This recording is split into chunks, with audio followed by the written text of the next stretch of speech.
Question number 41। किसी परीक्षा में 73% उम्मीदवार एप्टीट्यूड में पास हुए, तो 73% पास हुए एप्टीट्यूड में, मतलब कि 27% फेल है। 70% सामान्य ज्ञान में पास हुए, 70% जीएस में पास है, मतलब 30% फेल है। और दोनों में फेल होने वालों की संख्या 6300 है। 64% दोनों में पास हुए, मतलब कि 36% टोटल फेल हो रहे हैं। तो कितने दोनों में फेल हुए पहले ये हम लोग निकालें। तो 27 + 30 - x% आएगा हमें 36। तो x का मान आ जाएगा 21%, दिया गया है हमें 6300, मतलब 1% जो आएगा वो 300। तो कुल जनसंख्या जो थी वो 30,000 थी। Question number 42। कोई व्यक्ति अपने आय का 75% भाग खर्च करता है। आय 20% बढ़ जाती है, खर्च 10% बढ़ जाता है, तो बचत में कितने प्रतिशत वृद्धि होगी? तो खर्च 75, बचत 25, मतलब 3 1। खर्च बढ़ रहा है 10%, आय बढ़ रहा है 20%, तो बचत, तो एलिगेशन अप्लाई कर रहे हैं। तो एक के लिए 10 है तो 3 के लिए 30, एक छोटा है तो दूसरे को बड़ा होना पड़ेगा। ऐसे भी देख सकते थे कि 100 75 खर्चा किया, 25 बचाया, 120, ये 82.5 10% आएगा, ये 37.5 घटा देंगे। तो पहले 25 था, अब 37.5 हो रहा है, मतलब 1.5 गुना हो रहा है, तो 50% बचत बढ़ जाएगा। क्वेश्चन नंबर 43 में दिया गया है कि P और R के मध्य में कोई बिंदु Q है, यानी ठीक बीचों बीच दूरी पर है। कह रहा है कि कोई नाव P से Q तक 12 घंटे में वापस आ सकती है, मतलब यहाँ आने में लग रहा है 12 घंटा। P से R तक जाने में लग रहा है 16 घंटा 40 मिनट, जाने आने दोनों में। तो ये भी दूरी 12 घंटा लगेगा, मतलब 24, ये 7 घंटा 16 घंटा 40 मिनट है, घटा देंगे तो 7 घंटा 20 मिनट आ जाएगा। 7 घंटा 20 मतलब वापस आने में 24 घंटा, जाने में 16 घंटा, यानी कि एक साइड के लिए 7 घंटा 20 मिनट, यानी 7 × 1/3 घंटा ले सकते हैं। Question number 44। 42 किलोमीटर प्रति घंटे की चाल से 10 घंटे में यात्रा पूरी करती है, उसी को 7 घंटे में तय करने के लिए चाल कितनी बढ़ानी पड़ेगी? तो टाइम जो होगा, पहले 10 था अब 7 है, तो चाल जो है वो 7 और 10 के अनुपात में, मतलब 7 के लिए 42 है तो 10 के लिए 60 कर सकते हैं। वैसे भी 3 के लिए हमें 18 किलोमीटर/आवर बढ़ाना होगा, 60 करके भी 60 और 42 का अंतर देख सकते थे। Question number 45। 450 किलोमीटर की दूरी घर जाना है, आंशिक रूप से ट्रेन और आंशिक रूप से कार से यात्रा करता है। यदि 240 किलोमीटर ट्रेन से यात्रा करता है, 240 किलोमीटर ट्रेन से यात्रा करता है, मतलब बाकी 210 किलोमीटर कार से यात्रा करता है, तो कुल समय लग रहा है 8 घंटा 40 मिनट, मतलब 8 × 2/3 घंटा। यदि 180 किलोमीटर ट्रेन से जाता है, 180 ट्रेन से जाता, मतलब बाकी 270 कार से जाएगा, तो 20 मिनट अधिक लगता है, मतलब 8 घंटा 40 मिनट में 20 मिनट जोड़ देंगे तो 9 घंटा आ जाएगा, मतलब 9 घंटा। तो हमसे पूछा गया है कि कार की चाल क्या होगी, और कार की चाल के लिए ऑप्शन दिया गया है 60, 50, 48 और 45। तो कार की चाल के लिए तो हमें तो एक चीज ध्यान रखना होगा कि यदि हम 48 या 50 रखेंगे तो दोनों जगह फ्रैक्शन आएगा। हम लोग ऐसा काम करें कि पहले 45 यहाँ चेक कर लें, तो 45 यहाँ रखेंगे तो ये आ जाएगा 6, मतलब इसको 3 गुना पड़ेगा, तो ट्रेन आ जाएगा 60, तो ये ट्रेन 60 होगा, तो ये 4 आ जाएगा। 210/45 करेंगे तो 15 से भाग देंगे तो 14/3, मतलब सेटिस्फाइड कर रहा है। बाकी ऑप्शन हम लोग क्यों नहीं रख रहे थे? तो हमारे पास नीला में एक 60 था, 50 इसलिए नहीं था कि दोनों बार हमें फ्रैक्शन में ही मिलेगा, और 48 तो ज्यादा कॉम्प्लिकेटेड टर्म लिख रहा था, इसलिए हमारा ध्यान पहले ही ऐसे जगह जा रहा था कि कम से कम यहाँ जब नंबर है तो ये तो पूरा खर्चा है, वहां पे फ्रैक्शन है तो वहां फ्रैक्शन देखा जाए। और 48/2, मतलब 210 जो है वो 3 से कट रहा है, इसलिए बटा में 2 देता, इसलिए हम ऐसे ऑप्शन नहीं तलाश रहे। 50 था जो बटा में 5 देता, तो ऑप्शन में भी ध्यान रखना है कि क्या पहले हम हिट करें। ऐसे करने पे तो बाद में आएगा, लेकिन पहले हमें क्या हिट करना चाहिए। क्वेश्चन नंबर 46, 100 किलोमीटर प्रति घंटे की चाल से एक ट्रेन बी दूसरी ट्रेन सी को उसी दिशा में जा रही 2 मिनट में पार करती है।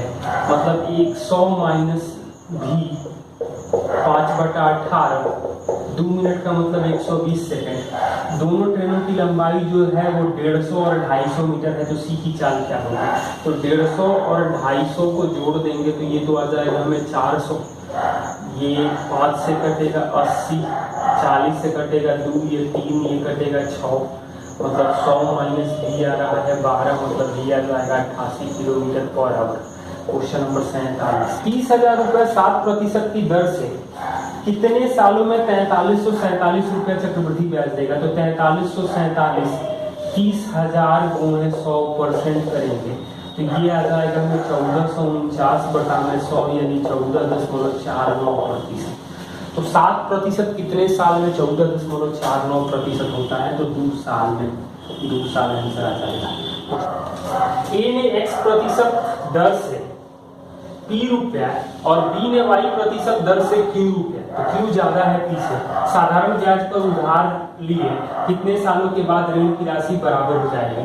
मतलब p रुपया 100 प्लस xt/100 ये विस्तार हो जाएगा। और दूसरा जो है b जो है वो q 100 प्लस yt/100, तो 100 तो बढ़ जाएगा। हमें पूछा गया है कि t का मान कितना होगा, तो t का मान निकालने के लिए हम लोग क्या करें?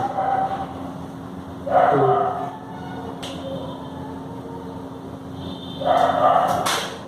100 q माइनस t कर लें, इसके मतलब ये इधर भेज दें तो t का कोफिशिएंट इधर बचेगा px माइनस qy, मतलब t का वैल्यू आएगा 100 q minus p/px minus qy। कोई धन चक्रवृद्धि ब्याज की दर से 2 साल में 2420 और 3 साल में 2662 होता है, तो मूलधन क्या है? लगातार साल में चक्रवृद्धि ब्याज जो है वो साधारण ब्याज की तरफ ट्रीट करेंगे, मतलब कि 242 जो है वो 2420 गुणे r गुणे 1 साल, तो r तो आ जाएगा हमें 10%, 10% 2 बार करेंगे मतलब 21% चक्रवृद्धि ब्याज में, मतलब मिश्रधन जो आएगा 121% जो आ रहा है वो 2420 है, तो 1% 20 आ जाएगा। मूलधन 100% जो आ जाएगा वो 2000 आ जाएगा। क्वेश्चन नंबर 50, कोई धन 2 साल में 4000 और 4 साल 6 महीने में, 2 साल में 4000 और 4 साल 6 महीने मतलब कि 4.5 साल में 5500 रुपया हो जाता है, तो दर क्या है? तो यहाँ पर सबसे पहला काम करेंगे कि 2.5 साल में मतलब 5/2 साल में कितना बढ़ रहा है, तो 5/2 साल में पता चल रहा है कि 1500 रुपये बढ़, मतलब 5 से भाग देंगे तो 300, मतलब 2 साल में जो आ जाएगा वो 1 साल में जो आएगा वो 600, 2 साल में मतलब 1200, तो 2 साल में जो इंटरेस्ट आएगा वो 1200, यानी कि p जो आ जाएगा वो 2800, 4000 में से हम लोग 1200 घटा दें। इसके बाद हमें क्या मिलेगा कि 2800 का कितना प्रतिशत जो है वो हमें 600 मिलेगा, मतलब परसेंटेज 20, r जो आ जाएगा वो 150/7 यानी 23.3/7% आ जाएगा। 20 सेंटीमीटर लंबी एक खोखली बेलनाकार ट्यूब लोहे से बनी है, बाहरी और आंतरिक व्यास 8 और 6 है, तो ट्यूब में बनाने में लगे लोहे का आयतन क्या होगा? तो ट्यूब मतलब पाई r² minus r² into h, volume तो यही हो जाएगा क्योंकि खोखला बेलन है, तो 22/7 4² माइनस 3², व्यास 8 और 6 है, 20 से गुना करेंगे तो ये तो 7 आ जाएगा, कट जाएगा, मतलब 440 सेंटीमीटर क्यूब। क्वेश्चन नंबर 52, घनाभ के बक्से के 3 फलकों का क्षेत्रफल 12, 15 और 20 सेंटीमीटर स्क्वायर है, तो बक्से का आयतन, तो 3 अलग अलग फलकों का क्षेत्रफल ABC होता है, तो वॉल्यूम का वैल्यू होता है √ABC, मतलब वॉल्यूम जो आएगा वो 12 गुणे 15 गुणे 20, तो 20 गुणे 15 करेंगे तो 300, 300 को 12 से गुना करेंगे तो 3600 का वर्गमूल जो आएगा वो 60 सेंटीमीटर क्यूब। क्वेश्चन नंबर 53, एक पार्क की लंबाई चौड़ाई 3 ड्यूमेन है, कोई व्यक्ति 12 किलोमीटर प्रति घंटे की चाल से 8 मिनट में एक चक्कर लगाता है, मतलब 2 गुणे 3x + 2x लंबाई चौड़ाई परिमाप। तो 12 गुणे 5/18 8 मिनट का मतलब हो जाएगा 8 गुणे 60। तो इसको मीटर में हम लोग बदल देंगे। तो 12 ये 3 ये 2 3 से कटेगा 20 यानी कि 10x बराबर तो 10 गुणे 160 गुणे 10 मतलब तो लंबाई जो आ जाएगा वो 480 और चौड़ाई जो आ जाएगा वो 320। तो एरिया निकालना है तो लंबाई गुणे चौड़ाई करना है, मतलब कि डबल जीरो तो होगा 48 गुणे 32। ऑप्शन भी देखेंगे तो गुणा भी कर सकते हैं, मीटर स्क्वायर आ जाएगा। क्वेश्चन नंबर 54, बेलन की त्रिज्या 25% कम कर दी गई और ऊंचाई 25% बढ़ा दिया गया तो वक्र पृष्ठीय क्षेत्रफल पर। तो वक्र पृष्ठीय क्षेत्रफल होता है बेलन का सी एस से 2 पाई आर एच, ये दोनों तो कांस्टेंट है। एक को 25 बढ़ा रहे हैं, एक को 25 कम कर रहे हैं, तो 25 माइनस 25 प्लस 25 गुणे माइनस 25 बटा में 100 यानी कि -6.25% आ जाएगा। क्वेश्चन नंबर 55, 1.2 सेंटीमीटर व्यास वाली बेलनाकार पेंसिल को छीलकर शंकु बनाया गया 1.4 सेंटीमीटर ऊंची है तो फेंकी गई आयत। तो बेलनाकार पेंसिल का मतलब πr² था, शंकु बना रहे हैं तो 1/3 πr²। तो हमने फेंक कितना दिया तो 2/3 पाई। त्रिज्या जो दिया गया है मतलब व्यास दिया है 1.2 तो त्रिज्या आ जाएगा 0.6 का स्क्वायर और ऊंचाई जो दिया है 1.4 है, मतलब 2/3 गुणे 22/7 36/100 गुणे 7/5। तो 7 से 7 तो कटेगा, 3 से कटेगा हमें 12, तो 12 दूनी का 24 528/500 मतलब से गुना कर दें, 2 से गुना कर दें तो 1056/1000 आ जाएगा, मतलब 1.056 सेंटीमीटर क्यूब। क्वेश्चन नंबर 56, एक आयताकार पार्क 60 गुणे 40 मीटर का है। पार्क के बीचों बीच 2 सड़कें एक दूसरे को पार करके चौराहा बनाती हैं, मतलब ये 60 है और 40 है, ये बीचों बीच ये रास्ता बनाया जा रहा है। तो कह रहा है कि शेष भाग को लॉन के रूप में इस्तेमाल कर रहे हैं, तो लॉन का एरिया दिया गया है 2100 लॉन। तो एक तो तरीका ये है कि टोटल के एरिया में से रास्ते का क्षेत्रफल निकालने का फॉर्मूला हो जाएगा, मतलब 40 गुणे x 60 गुणे x माइनस x²। लेकिन उससे भी एक आसान काम ये है कि रास्ते की चौड़ाई का ऑप्शन हमें दिया गया है 2 3 5 6, तो क्या रखें, मतलब 60 माइनस x और 40 माइनस x गुणा करने पे 2109 आ जाए, तो 3 ही दिखाई दे रहा है। एक का पहला तो मुझे ये दिखाई दे रहा है कि ऑड नंबर होगा, तो 57 और 37, क्योंकि 38 और 58 में नहीं होगा, इवन नंबर आ जाएगा। 5 रखेंगे ऑड नंबर में तो ये 55 आएगा, ये 35 आएगा, इकाई 5 होगा, इसलिए हम लोग 5 नहीं रख सकते। क्वेश्चन नंबर, एक वर्ग के चारों कोनों पर 4 बराबर त्रिज्या के वृत्त खींचे जाते हैं। प्रत्येक वृत्त अन्य 2 वृत्तों को स्पर्श करता है। वर्ग की भुजा 40 है, तो आप इस फिगर को ध्यान से देखिए, ऐसे है।